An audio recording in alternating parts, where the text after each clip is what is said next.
السلام علیکم ورحمۃ اللہ وبرکاتہ۔ الحمدللہ رب العالمین۔ آج ہم اللہ کی توفیق سے نماز آنکھوں کی ٹھنڈک کا لیکچر نمبر 12 کریں گے، اور آج ہم بات کریں گے درود کے بارے میں۔ اس سے پہلے مسواک کو دیکھ لیتے ہیں۔ آج ہم مسواک کے بارے میں پڑھیں گے کہ رات کو سونے سے پہلے مسواک کا اہتمام کیا کرتے ہیں۔ یعنی ایک تو سونے سے پہلے، جیسے ہم برش کے لیے بولتے ہیں نا کہ بستر پہ جانے سے پہلے برش کرو، تو آپ صلی اللہ علیہ وآلہ وسلم کی یہ سنت ہے، یہ طریقہ ہے کہ آپ سونے سے پہلے مسواک کیا کرتے تھے، اور سو کر اٹھنے کے لیے بھی تیاری کرتے تھے۔ وہ کیسے؟ حدیث دیکھیں گے، حضرت عائشہ رضی اللہ تعالی عنہا سے مروی ہے کہ رات ہی سے آپ صلی اللہ علیہ وآلہ وسلم کے لیے مسواک اور پانی رکھ دیا جاتا، پھر جب اللہ چاہتا رات کو اٹھاتا تو آپ مسواک کرتے، وضو فرماتے، پھر نماز پڑھتے۔ ایک اور جگہ روایت ہے حضرت عائشہ ہی سے کہ آپ صلی اللہ علیہ وآلہ وسلم کے لیے جب سونے لگتے تو 3 ڈھکن دار برتن رکھ دیے جاتے، ایک پانی کا برتن جس سے استنجا وضو کرتے، ایک مسواک کا، اور ایک پانی پینے کا برتن، رائٹ؟ تو اس سے کیا پتہ چلا کہ مسواک کو بند ڈھکن دار برتن میں رکھا جائے تاکہ کسی جانور وغیرہ کے کا منہ جو اس پہ لگنے سے محفوظ رہ سکے۔ ایسے ہی جیسے آپ برش کرتے ہیں تو برش کا بھی کیس ہوتا ہے نا، یا اس کا ٹاپ کو ایٹ لیسٹ آپ کرتے ہیں، تو اسی طرح آپ کوشش کریں کہ مسواک جو آپ کا واش روم میں بھی رہتا ہے، ظاہر ہے آپ اٹھ کے پھر جاتے ہیں واش روم اور وہاں آپ مسواک کرتے ہیں تو اس کو کور رکھنے کی کوشش کریں، ٹھیک ہے؟ کوئی اس کے اوپر ڈھکن ضرور ہو۔ رات کو حضرت ابن عمر رضی اللہ تعالیٰ عنہ سے مروی ہے کہ آپ صلی اللہ علیہ وآلہ وسلم جب سوتے تو مسواک آپ کے سرہانے ہوتا، رائٹ؟ یعنی آپ مسواک کا اتنا اہتمام کرتے تھے کہ رات میں سونے لگتے تو اسی وقت مسواک کو اپنے سرہانے رکھتے تاکہ رات میں تلاشی کی زحمت یا پریشانی نہ ہو، رائٹ؟ ساتھ ہی ہمیں یہ بات بھی پتہ چلی کہ ظاہر ہے کہ جہاں پر پانی کی سہولت آسانی سے میسر نہ ہو، وہاں پر سونے سے پہلے پینے اور طہارت کو حاصل کرنے کے لیے بھی پانی کا انتظام کر لینا چاہیے تاکہ رات میں اٹھنے کے بعد تلاش کی زحمت نہ کرے۔ یعنی اگر آپ اس 3 ڈھکن والی بات کو پکڑیں اور اس سے آپ سبق نکالنا چاہیں تو پتہ یہ چلتا ہے کہ انسان ان 3 چیزوں کی تیاری کر کے رکھے کہ سو کے اٹھے گا تو ظاہر اس کو فوراً استنجا کرنا ہوتا ہے، واش روم جانا ہوتا ہے، تو پانی کا انتظام پراپر ہونا چاہیے، پھر مسواک، پھر وضو کا پانی، رائٹ؟ تو الحمدللہ ہمیں تو اس پہ کوئی ایسی محنت کرنے کی ضرورت نہیں ہے، بٹ یہ ضرور ہے کہ ہم دھیان رکھیں اس بات کا کہ پانی موجود ہو، مسواک بھی کریں، صحیح سے استنجا کریں، صحیح سے وضو کریں، اور پھر تہجد ادا کریں۔ کون سی نماز کی طرف اشارہ ہے؟ ایکچولی یہ تہجد کے وقت کی بات ہو رہی ہے۔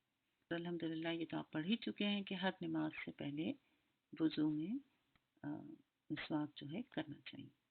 چلیے اب آپ آگے بڑھتے ہیں اپنی نماز کی طرف۔ نماز میں ماشاءاللہ آپ نے لاسٹ ویک التحیات پڑھا تھا، اس کی مختصر سی تفسیر دیکھی، امید ہے کہ اس کے اثرات بھی ہوئے ہوں گے، اس سے آپ نے فائدہ بھی اٹھایا ہوگا، آپ کی نماز میں مزید ٹھہراؤ آیا ہوگا انشاءاللہ۔ آج ہم درود کے بارے میں پڑھیں گے۔ سب سے پہلی بات یہ کہ درود شریف کیا ہے؟ درود یعنی آپ صلی اللہ علیہ وآلہ وسلم کو ہم پیش کرتے ہیں۔ صلی اللہ علیہ وآلہ وسلم معصوم ہیں، ان سے کبھی کوئی غلطی یا کوتاہی تک نہیں ہوئی، اور درود شریف پڑھنے کا جو اصل مقصد ہے وہ کیا ہے؟ اظہار تشکر، رائٹ؟ کہ آپ صلی اللہ علیہ وآلہ وسلم نے اتنی تکالیف اٹھا کر ہم تک دین اسلام کو پہنچائے۔ تو درود شریف کا مطلب کیا ہے؟ یعنی نبی صلی اللہ علیہ وآلہ وسلم پر درود بھیجنے کا مطلب رحمت نازل کرنا، اور فرشتوں یا مسلمانوں کا آپ پر درود بھیجنے کا مطلب رحمت کی دعا کرنا۔ اس کو ایک حدیث سے سمجھیے۔ حضرت ابو ہریرہ سے روایت ہے کہ آپ صلی اللہ علیہ وآلہ وسلم نے فرمایا، تم میں سے کوئی شخص جب تک اپنی نماز کی جگہ پر جہاں اس نے نماز پڑھی ہے بیٹھا رہے اور اس کا وضو نہ ٹوٹے، تب تک فرشتے اس پر درود بھیجتے رہتے ہیں اور یوں کہتے ہیں، کیا اللہ اس کو بخش دے، اس پر رحم فرما. یہ بخاری کی روایت ہے. آپ یہ بھی جانتے ہیں کہ ایک مرتبہ درود پڑھنے سے اللہ تعالیٰ 10 رحمتیں نازل کرتے ہیں، 10 گناہ معاف فرماتے ہیں اور 10 درجات بلند ہوتے ہیں. right؟ حضرت انس کہتے ہیں کہ آپ صلی اللہ علیہ وآلہ وسلم نے فرمایا جس نے مجھ پر ایک مرتبہ درود بھیجا اللہ تعالیٰ اس پر 10 رحمتیں، اس کے 10 گناہ اور اس کے 10 درجات بلند فرماتے ہیں. اور حدیث سے ہمیں پتہ چلتا ہے کہ آپ صلی اللہ علیہ وآلہ وسلم نے فرمایا کہ جو کثرت سے درود پر پڑھتا ہے قیامت کے روز سب سے زیادہ میرے قریب ہوگا. اسے ترمذی نے روایت کیا ہے.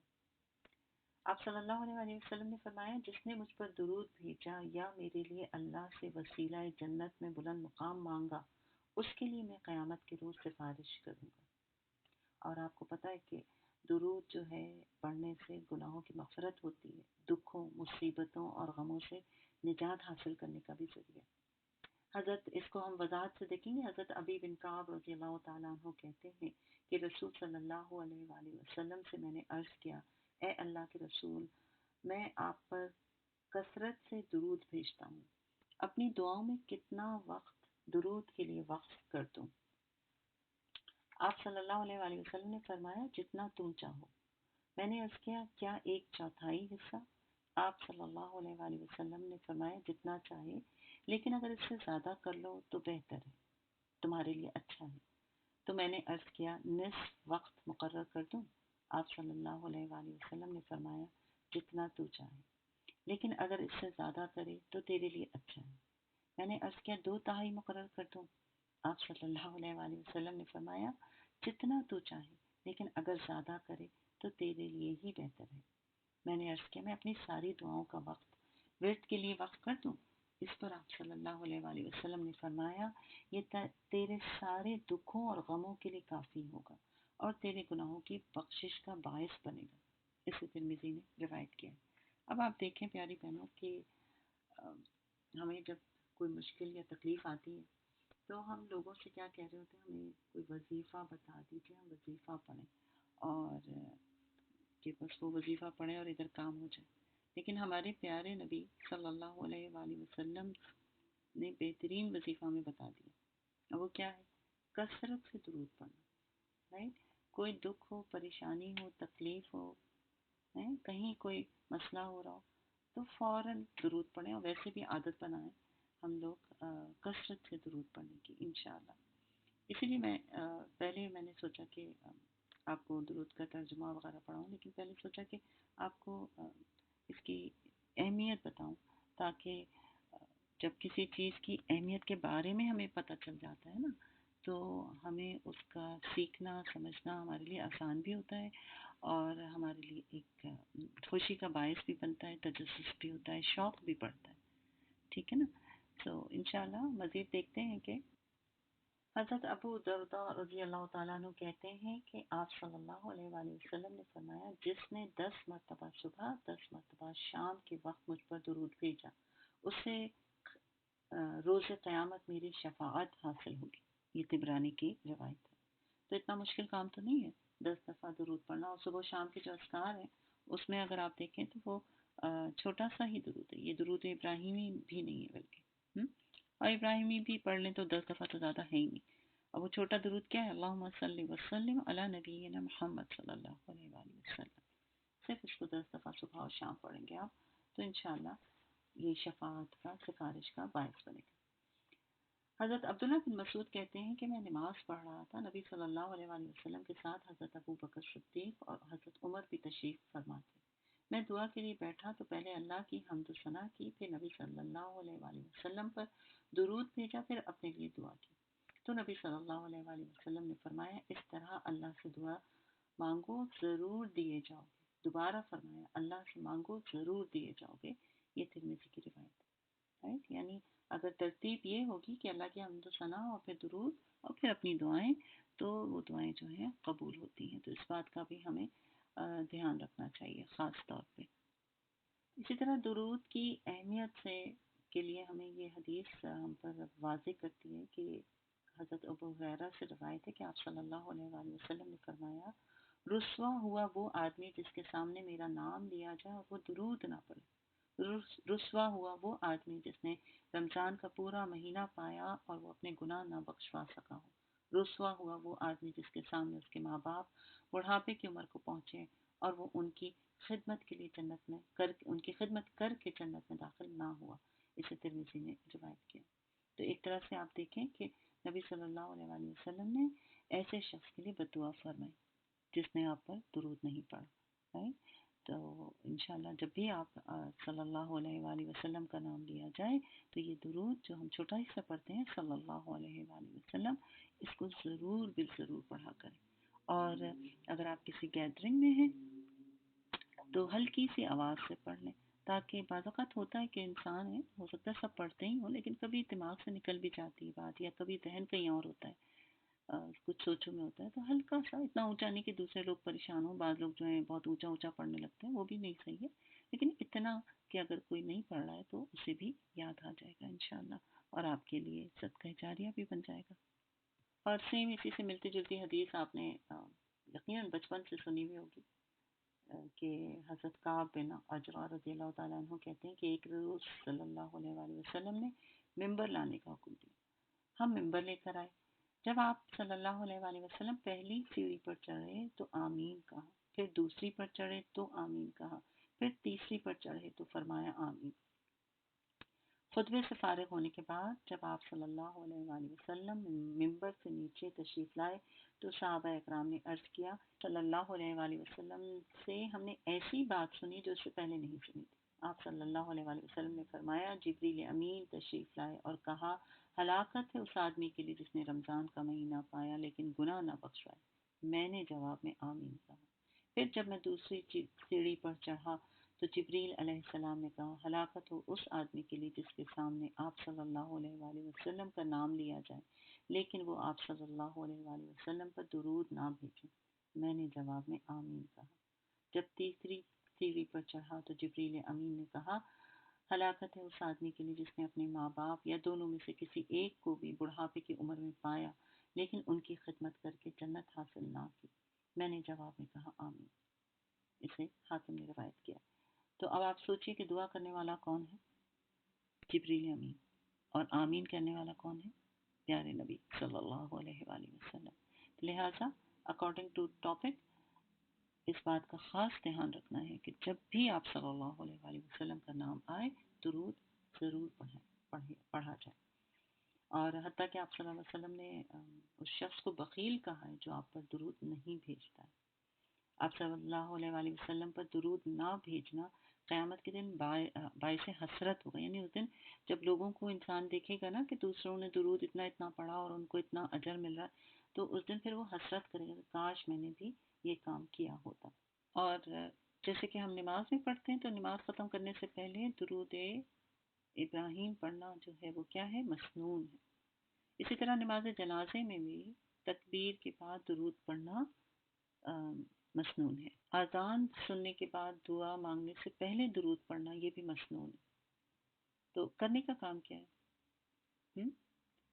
کوشش کریں کثرت سے درود پڑھنے کی۔ حضرت ابو ہریرہ کہتے ہیں رضی اللہ تعالیٰ عنہ کہ آپ صلی اللہ علیہ وآلہ وسلم نے فرمایا، میری قبر کو میلہ نہ بناؤ اور نہ ہی میرے گھروں کو قبرستان بناؤ، تم جہاں کہیں بھی ہو مجھ پر درود بھیجتے رہو، تمہارا درود مجھے پہنچایا جاتا ہے۔ اسے احمد نے روایت کیا۔ اب آپ سوچیں کہ اگر انسان کثرت سے درود پڑھے تو ظاہر سی بات ہے نبی صلی اللہ علیہ وآلہ وسلم تو پھر ہمیں پہچاننے لگیں گے نا، اگر ہم ریگولر درود ان پر پڑھ کے بھیجتے رہتے ہیں تو ان تک درود جو ہے پہنچایا جاتا ہے۔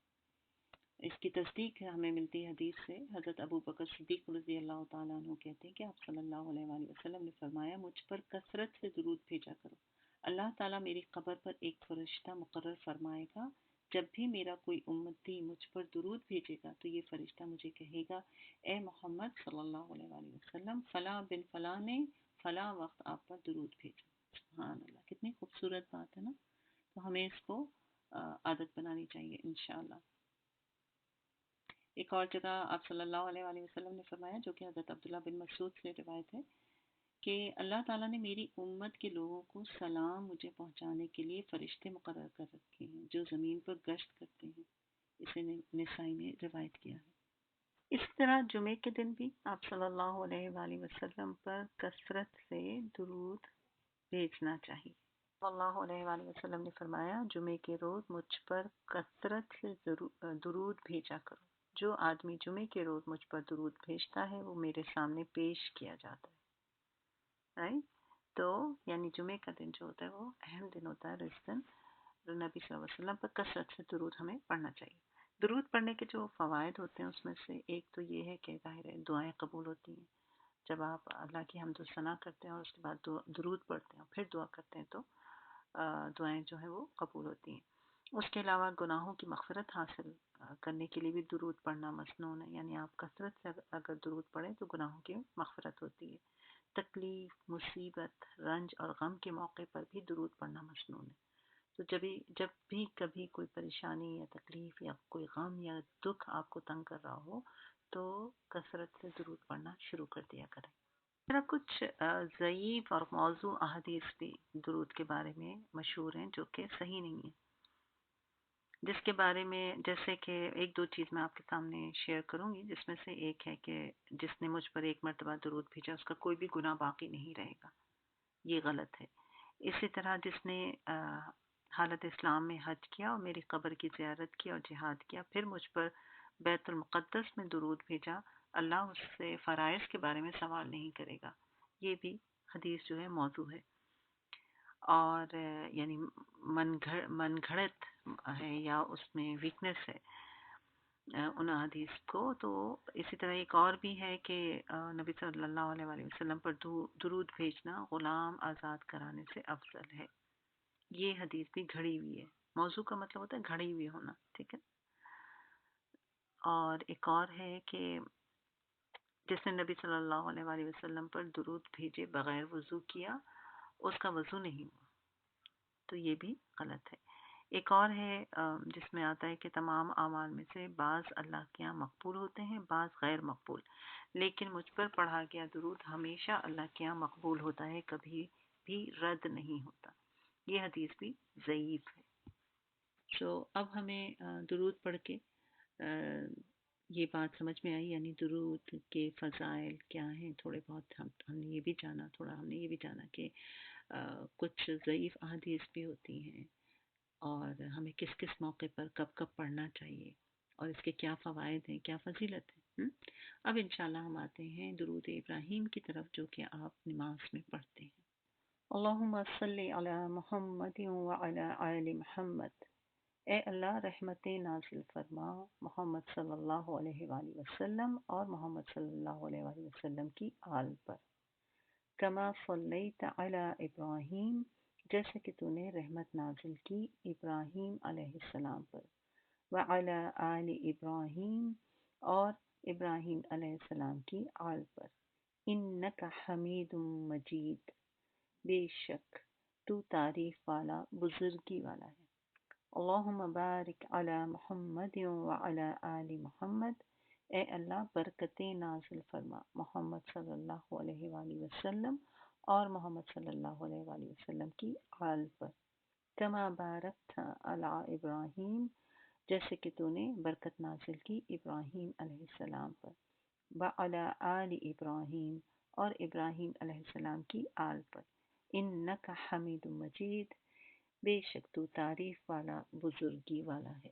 اچھا، یہاں پر ایک خاص بات جو نوٹ کرنے کی ہے وہ یہ ہے کہ کسی بھی صحیح روایت میں درود شریف میں سیدنا اور مولانا کا لفظ موجود نہیں ہے، اور آپ صلی اللہ علیہ وآلہ وسلم نے صحابہ اکرام کو جو درود سکھایا تھا تو اس میں یہ الفاظ نہیں تھے، لہٰذا ہمیں بھی اسی بات کو فالو کرنا چاہیے۔ حافظ ابن حجر رحمۃ اللہ علیہ فرماتے ہیں کہ جو الفاظ آپ صلی اللہ علیہ وآلہ وسلم سے منقول ہیں ان کی پیروی راجح ہے، راجح یعنی پسندیدہ ہے۔ ظاہر سی بات ہے آپ وہی کام زیادہ کرنا چاہیں گے نا جو آپ صلی اللہ علیہ وآلہ وسلم نے کیا، اگرچہ آپ دیکھیں تو سیدنا کا ورڈ جو ہے وہ اچھا لگتا ہے سننے میں، لیکن آپ نے نہیں کیا تو پھر ہم بھی نہیں کریں گے۔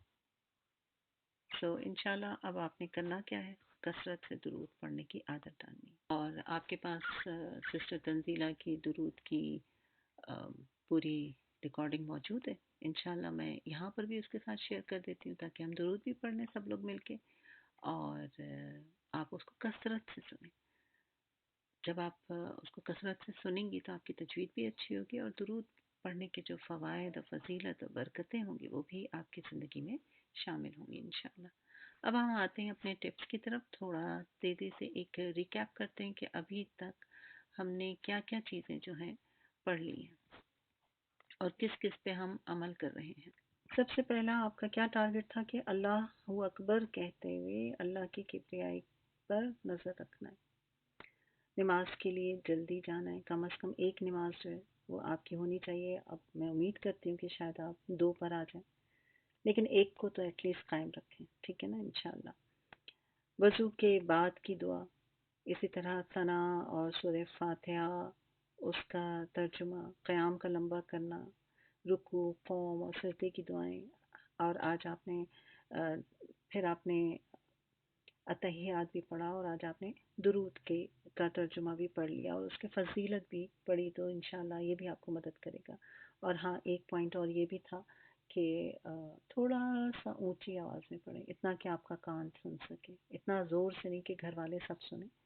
گھر میں اکیلے ہوں تب تو تھوڑا اونچا پڑھ ہی سکتے ہیں، لیکن اگر ارد گرد لوگ موجود ہیں تو اتنا زور سے ضرور پڑھنے کی کوشش کریں کہ آپ کے کان سنیں، اس سے بہت فائدہ ہوتا ہے. اور مسواک کے بارے میں تو آپ پڑھ ہی رہے. اللہ سے دعا ہے کہ اللہ تعالیٰ ہماری نمازوں کو قبول فرمائے. ہم نے جو بھی یہاں پر ارادے باندھے ہیں اللہ تعالیٰ ہمیں اس پر عمل کرنے والا بنائے. مجھے اور آپ کو، ہم سب کو اخلاص عطا فرمائے. ہماری نمازوں کو ہماری آنکھوں کی ٹھنڈک بنا دے. آمین ثم آمین یا رب العالمین.